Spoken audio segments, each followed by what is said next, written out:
Would you say that statistics is much more rigorously applied in biostatistics as compared to, let's say, economics?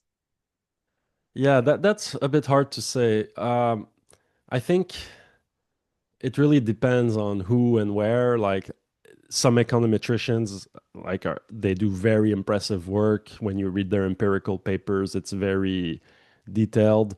Um, I think they have some traditions that are super good. Sometimes they seem a bit very focused on regression. So maybe sometimes they could benefit from other approaches. Maybe I don't know.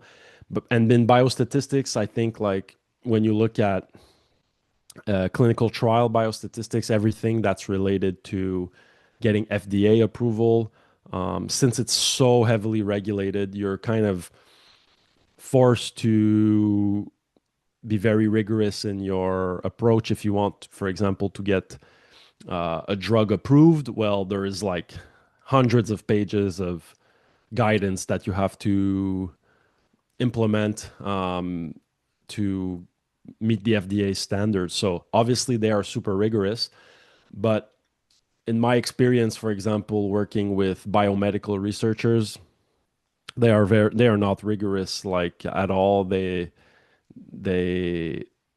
I have some clients, for example, they're doctors that they do clinical practice, but they also do research, and they are very limited in statistics knowledge because they spent all their life studying medicine, and that's already complicated enough. So that's why I like to help them because they have interesting research ideas, but they do not know like how to do like a mixed model or something. Like they are really basic. They do not even use regression and things like that. So it really depends on who and where. Like it's hard to say as a whole which one is more rigorous, but I think there is different degrees in each field.